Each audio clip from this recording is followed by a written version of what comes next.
Damos la bienvenida al sociólogo Marcos Salamea, catedrático universitario, analista político. Vamos a hablar sobre esta campaña electoral que oficialmente ha terminado, aunque aún se verán estertores en las redes sociales en estos días. Bienvenido, sociólogo Salamea. Quisiera empezar con una reflexión que le ha puesto ya en el ámbito público otro destacado analista de la Universidad de Cuenca, Patricio Carpio, en su artículo, en su blog, La metástasis mercantilista en la concepción política, señala, entre otras cosas, que se evidencia un tácito abandono de posicionamientos políticos ideológicos de izquierda, derecha y centro. No se muestra una línea conductora. Y da como ejemplo las alianzas establecidas o candidaturas que son lejanas de una política consistente. Ejemplo de esto es Yunda en Pachacuti y Freile en el Partido Socialista.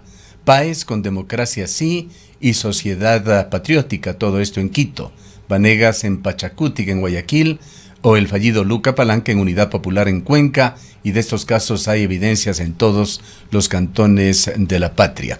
Aquí podríamos abonar, para tomar un ejemplo nada más, el caso de Cristian Zamora, con Izquierda Democrática, cuando antes había llegado con Participa, Igualdad, partidos y movimientos fundados hoy por quienes están en la otra orilla política, candidatos a alcaldía y prefectura respectivamente, o el candidato Castro, apoyado por Democracia Sí y Pachacuti. Quisiéramos abonar su comentario en esta línea a lo señalado por el sociólogo Patricio Carpio. Buenos días, Gustavo. Un buen día también para Rosana. Bueno, desde hace unos años se produce en los procesos políticos un fenómeno que puede caracterizarse como una desideologización permanente, sistemática, creciente de la política. La política ya no se articula en torno a principios filosóficos, a principios ideológicos, a tesis programáticas. Y un elemento clave de la cultura política en nuestros países y particularmente en el Ecuador es el llamado oportunismo político.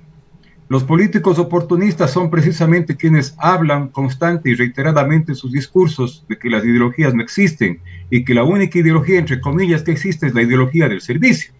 Esto para justificar una suerte también de nihilismo, de falta de principios, de falta de ética en la política. De tal forma que no me sorprende que esta situación no solamente se venga dando, sino que cada vez más se profundice.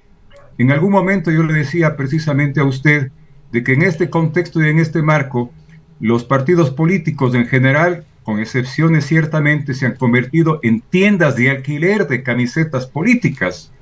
Y justamente por la desideologización, por el vaciamiento del contenido político a la política, aunque suene contradictorio, es que se asiste cada vez más también a un proceso de farandulización del quehacer político en nuestro medio, en nuestra sociedad. Quizá allí para ser equitativo mencionemos también dos casos muy decidores en cuanto a esto. El candidato Paul Carrasco, apoyado por una especie de licuadora de partidos y movimientos, entre los cuales está también el oficialista, creo, o el alcalde que lucha ahora y que intenta llegar a la reelección, que antes estuvo apoyado por Democracia Sí, ahora con un nuevo partido que formó en el transcurso del tiempo mientras era alcalde. Ciertamente, digamos, esto puede también caracterizarse de manera mucho más coloquial como un transfugismo político, ¿no? Entonces no nos sorprende de que hoy están en un lado, mañana están en otro lado. Vea usted también el caso muy emblemático en Quito, de un candidato a alcalde que firma una carta política con un partido de ultraderecha en España y hoy es auspiciado por el Partido Socialista, un partido otrora que fue emblemático precisamente de la izquierda tradicional, Partido Socialista que fue fundado en 1926. Y a veces quizás por el cinismo Freire, que se maneja en la política, se pretende justificar estos camisetazos, este transfugismo político, incluso con conceptos propios de una visión postmoderna de la vida social, de la vida política, donde se dice todo vale. Pero también yo insertaría esto dentro de lo que sería el maquiavelismo de la política. Recordemos que la política en su sentido moderno es esencialmente maquiavélica. Cualquier medio asoma como lícito si el fin último es la conquista del poder. Todo vale para conquistar el poder. Ahora, Marco, muy buenos días, gracias por acompañarnos en esta mañana. Precisamente en estos diálogos que hemos venido manteniendo durante todas estas últimas semanas con los candidatos y candidatas para poder conocer cuáles son sus propuestas, en algún momento les preguntábamos qué es lo que le diferencia a un candidato de otro en este proceso electoral, cuando vemos que de alguna manera o en algún momento de la coyuntura política y electoral todos han estado en el mismo equipo. ¿Cómo debería asumir estas situaciones la ciudadanía cuando prácticamente las ideologías, como usted mismo manifestaba, resulta que terminan para los candidatos y candidatas ya no siendo tan importantes? Pero esto se traslada también a los ciudadanos y empezamos a asumir el discurso de la práctica, de que hay que ser prácticos y que hay que llevar adelante acciones que la ciudad necesita sin importar en qué lugar político o en qué ideología nos ubicamos. Claro, en el caso, digamos, de los políticos, ellos saben que las ideologías no han muerto. Lo que pasa, hablan del fin de las ideologías, de que las ideologías han quedado de lado, desfasadas, para justificar, repito, su oportunismo político, sus camisetazos. Y en el caso de la ciudadanía, se construye una percepción sobre la base de la poca formación política, o lo que yo suelo hablar de que existe en el Ecuador un gran analfabetismo político, pero las ideologías, independientemente de que nosotros seamos conscientes de que existen. Un caso muy, digamos, muy particular y concreto. Si todos hablan, por ejemplo, de desarrollar una provincia, de buscar el desarrollo de un cantón, entonces aparentemente todos piensan igual, no hay ideología. Pero cuando se plantean cuáles son los caminos, cuáles son las formas a través de las cuales se quiere conseguir y concretar ese desarrollo del que todos hablan, ahí uno nota las diferencias de ideas respecto a cuáles son las estrategias, los mecanismos. Y esas diferencias de ideas respecto a esos caminos para alcanzar el objetivo del desarrollo conforman precisamente de manera sistemática diferencias ideológicas. Y ahí uno puede caracterizar, pues, si uno está planteando un desarrollo local conservador, un desarrollo local tecnocrático o un desarrollo local más bien de carácter rupturista o de cambio o revolucionario. Entonces vea usted aquí, he hablado a partir de este ejemplo de esas tres visiones ideológicas que usualmente suelen servir para clasificar las líneas políticas, la derecha, el centro, izquierda, o dicho de otra forma, el conservadorismo, el reformismo y los partidos de izquierda o de rupturistas. Ahora, más allá del oportunismo que sin duda existirá y existen varios candidatos, también está el sistema político ecuatoriano, el Código de la Democracia. Sin el auspicio de un partido o un movimiento político legalmente reconocido, no se puede inscribir una candidatura. De allí tenemos también este fenómeno que se ha dado en Ecuador de la creación de estos partidos de alquiler y las declaraciones frecuentes que hemos oído en estos últimos 30 días de candidatos que se han declarado sin ningún compromiso a futuro con los partidos que les han cobijado para ser candidatos. Bueno, claro, si es que no tienen una convicción ideológica, una convicción política en relación a la organización a la cual se han adherido ahora para participar electoralmente, pues eso sin duda da cuenta de que mañana o un poco tiempo abandonan a ese partido o simplemente, si es que llegaran a ser autoridades, realizan una gestión en total contradicción a los principios que sustentan la ideología de esas organizaciones o esos partidos. Esto sin desconocer también, Gustavo, de que por excepción sí existen cuadros políticos con los cuales podemos o no estar de acuerdo, independientemente de su visión ideológica, que se han mantenido fieles a las organizaciones en las que nacieron y en las que están ahí presentes. No quiero dar nombres, pero en este proceso electoral son poquísimos, ciertamente, pero existen. Creo que no esos cuadros que no son habría ningún problema en dar nombres, así como hemos hablado de los inconsistentes, hablemos de los consistentes. Eso no es de ninguna manera hacer proselitismo. Bueno, si usted me pide nombres, por ejemplo, en el espectro de la izquierda tenemos a un candidato a prefecto como Felipe Delgado, conocido en las aulas universitarias como dirigente estudiantil de la Juventud Socialista, miembro del Partido Socialista, y hoy es candidato precisamente por el Partido Socialista. Tenemos al otro lado del espectro, pues, a Cristóbal Lloret, que sigue vigente en lo que él cree, la Revolución Ciudadana, cuando después de la debacle del electoral del correísmo con Moreno, o la debacle político más bien, vimos que mucha gente que llegó a ser concejal, asambleísta, ministro con el propio Correa, abandonaron el barco y más bien se pasaron al lado de Moreno. Entonces, aquí dos ejemplos que se me vienen este rato a la Sebastián mente, ¿no? Ceballos sería otro de los consistentes. Sebastián Ceballos, le agradezco más bien, sí, por la aclaración. Sebastián Ceballos es otro luchador social que efectivamente desde sus años juveniles como dirigente universitario y hasta ahora perteneció a un partido clásico de la izquierda, el MPD, hoy transformado en Unión Popular y siendo candidato precisamente por esa organización y bajo esa misma línea ideológica y política. ¿Qué decir de las viejas figuras que de alguna manera se han convertido ya en los políticos tradicionales de aquí y que están con altas posibilidades incluso de llegar a funciones? Refirámonos a el exalcalde y prefecto Marcelo Cabrera, al ex prefecto que por segunda vez intenta ser alcalde, Paul Carrasco. Sin duda, en el caso de Marcelo Cabrera es una situación, digamos, sui generis, poco usual. Creo que solamente Nebot tendría quizás un récord igual o parecido respecto al tiempo de permanencia en la política pública. Recordemos que Marcelo Cabrera ha sido 2 veces alcalde, 2 veces prefecto, fue elegido asambleísta, no desempeñó su función por ir de ministro de Obras Públicas en el gobierno del actual presidente Guillermo Lasso. Y hoy se presenta hablábamos nuevamente de Marcelo Cabrera, son 27 años en funciones públicas y antes tuvo representaciones gremiales en el Colegio de Ingenieros. Claro, que es una representación, digamos, de tipo más bien clasista. Claro, y Marcelo, vea usted, todavía se ha mantenido incluso como uno de los más opcionados, en algunas encuestas incluso como el más opcionado para alcanzar nuevamente la prefectura, aunque estas cosas pueden variar en los últimos días, en las últimas horas, debido al altísimo nivel de indecisión hablar de detalles, pero ha sido como se preveía justamente, ha sido una semana muy dinámica, y esta dinámica no termina sino el día domingo.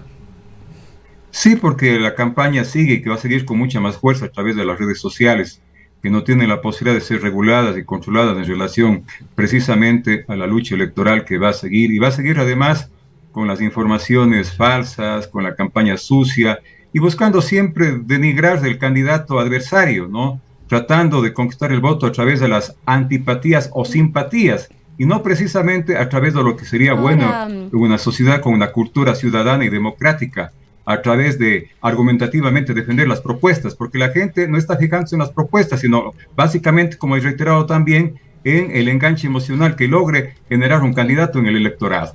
Marco, si bien hay una enorme responsabilidad de los propios partidos y movimientos políticos respecto de cómo actuar, qué hacer y qué candidatos presentarnos a los ciudadanos y a las ciudadanas, ¿cuánta responsabilidad también hay en la norma jurídica? Pensamos en el Código de la Democracia, que ya desde hace algún tiempo atrás se viene hablando de que requiere con urgencia cambios y reformas profundas, pero también esta propuesta que se ha incluido en la consulta popular, sobre la cual también nos estaremos pronunciando el día domingo, de empezar a reducir el número de movimientos a través de contabilizar los adherentes que pasarían ahora a ser afiliados, en este caso de los movimientos. ¿Esto puede realmente en su momento contribuir o no?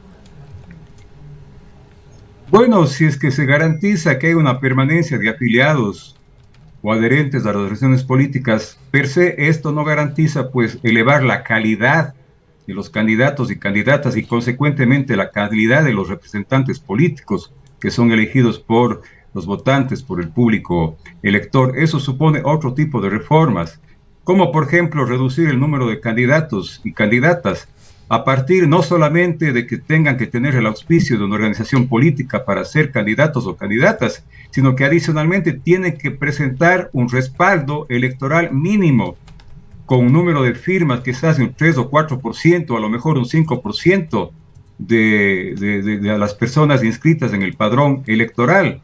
Eso daría más garantías de que no se está jugando a la política y simplemente participando en función a lo mejor de enaltecer el ego o de figurar personalmente, que sea una participación mucho más responsable, porque si no existe la posibilidad de discernir la calidad y el número de candidatos, pues quien quiera se presenta como candidato, y eso degrada la propia calidad, repito, de los representantes políticos. El otro día, en una mesa redonda, hacíamos precisamente referencia a cómo la calidad, por ejemplo, de los concejales era muy superior a la calidad que actualmente tienen los miembros de los consejos cantonales, obviamente estableciendo contadas excepciones.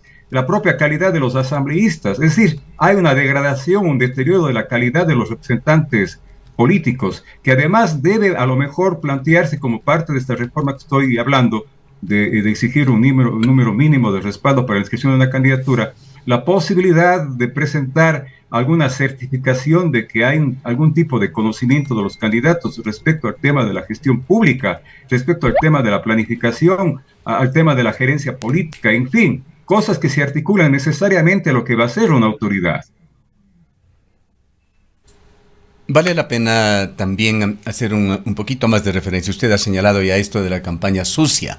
Hemos visto mucha profusión en esta campaña, particularmente en las redes sociales, ¿no? Han estado exentos también los medios de comunicación tradicionales, los debates de una serie de alusiones. Por allí está las acusaciones del candidato Carrasco contra Zamora, o Adrián Castro, que nos decía hace 2 días que él ha detectado una inversión de por lo menos unos $20,000 semanales en las redes sociales invertidos en campaña sucia contra él. Vale la pena un análisis más detallado y profundo sobre este tema que se convirtió en un nuevo ingrediente en esta campaña. Esta campaña sucia es parte de la búsqueda de apelar a la emocionalidad del votante, del elector. Entonces no se quiere convencer, repito, con la fuerza de las propuestas, sino se quiere convencer al elector con los deméritos que tiene el adversario. Y para eso hay que publicitar los supuestos deméritos o los supuestos pecados del adversario político. Y se dicen cosas que no se sabían, o se inventan cosas respecto a ese adversario al cual se quiere descalificar. Y generalmente son los adversarios que están mejor posicionados. Pero resulta que eso no necesariamente puede conllevar una sumatoria electoral a favor de quien auspicia, de quien promueve y realiza precisamente este tipo de campaña turbia o sucia, como generalmente se llama. Es muy probable que el candidato aludido en esa campaña responda de la misma forma frente al candidato que se supone está realizando su campaña sucia en su contra, de tal suerte que esta campaña sucia finalmente termina decepcionando mucho más al público elector y haciendo que el nivel de decisión crezca, o incluso de que la voluntad por anular el voto o por votar en blanco también crezca, y la desconfianza en la política, en los políticos, se acrecienta porque dice, todos se pelean, todos se calumnian. Entonces, esta es una situación absolutamente irresponsable, ¿no? Pero es difícil pedir responsabilidad a la mayoría de la clase política o una actuación ética en base precisamente a la fuerza de los argumentos. Es difícil pedir una racionalización de la política y por lo tanto poner límites a esta campaña oprobiosa que trata, ¿no es cierto?, de ganar votos a partir de la negación del contrario, del adversario. Bien, para ir cerrando, también demos una brevísima mirada a lo que sucede en los cantones de la provincia de La Suay. Y allí hay que destacar el importante trabajo que están haciendo medios de comunicación locales, canales de televisión locales, radios locales, también algunos portales en redes sociales que han organizado incluso debates en los distintos cantones, y algo de eso ha trascendido aquí en la ciudad. Yo quisiera pedirle, dentro de este análisis de lo que sucede en los cantones, revisar el caso de varios alcaldes que están corriendo para la reelección, y por allí hay 2 casos muy particulares. El de Marcelino Grande en el Sixi, que intenta retornar. Él estuvo ya 20 años como alcalde y tiene altas probabilidades de ser elegido nuevamente para alcalde del Sixi. Y está también otro ciudadano, Marco Tapia. Él fue alcalde de Alianza País, no pudo terminar su alcaldía, grabaciones incriminatorias generaron un juicio, estuvo en la clandestinidad por 2 años y ha retornado, con altas posibilidades de regresar a la alcaldía. El fenómeno no solamente se decuenca, como usted dice entonces, Gustavo, se reproduce esta suerte, digamos, de querer engancharse de manera casi permanente en la vida política electoral y el ejercicio de la autoridad también en los cantones.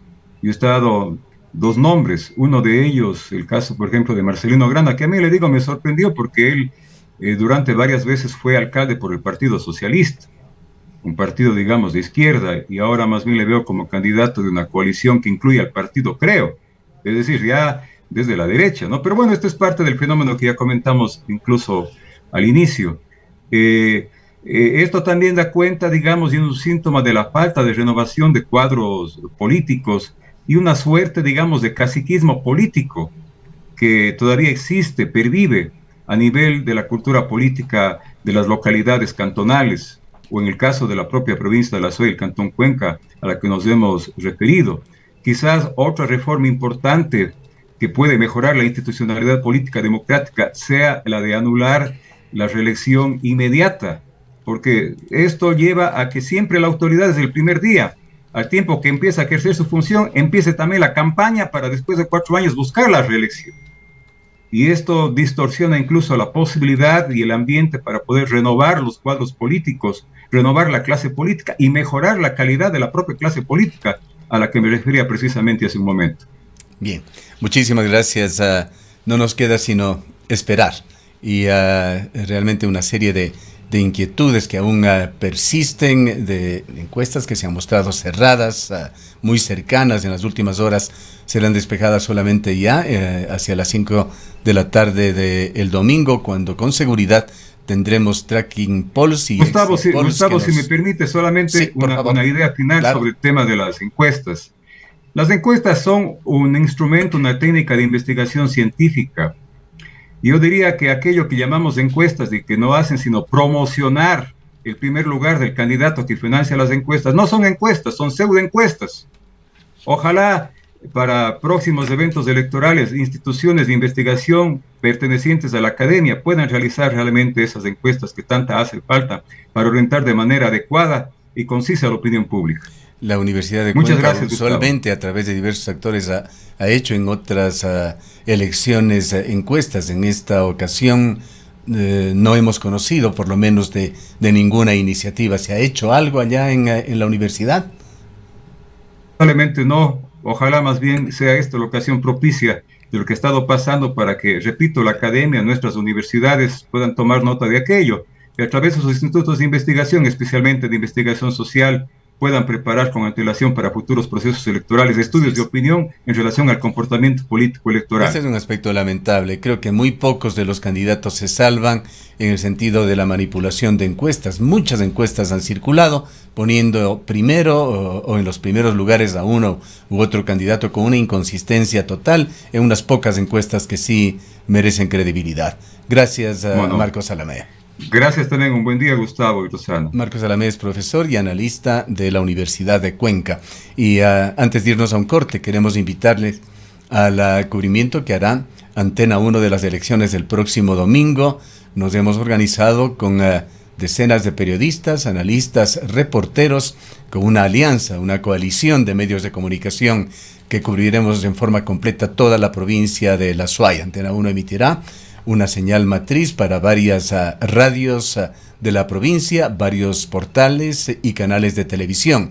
Estaremos juntos este domingo, Antena 1 Radio Video, Unción Televisión, Voces Azuayas, El Nuevo Tiempo, Radio Atenas de Santa Isabel, Radio Yunguilla, Radio San Fernando en San Fernando, Radio Constelación en Paute, Radio Linda en Gualaceo, Radio Panamericana en Oña, Austral Radio en Nabón, Radio Armonía de Girón, Global TV en el Zig-Zig.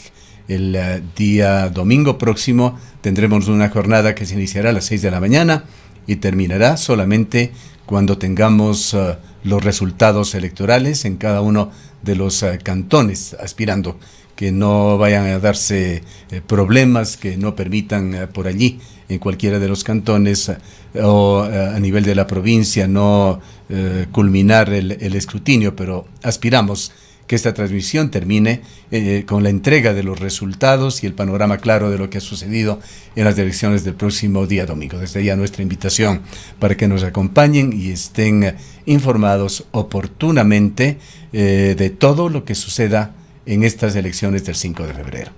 Son las 8 horas con 4 minutos.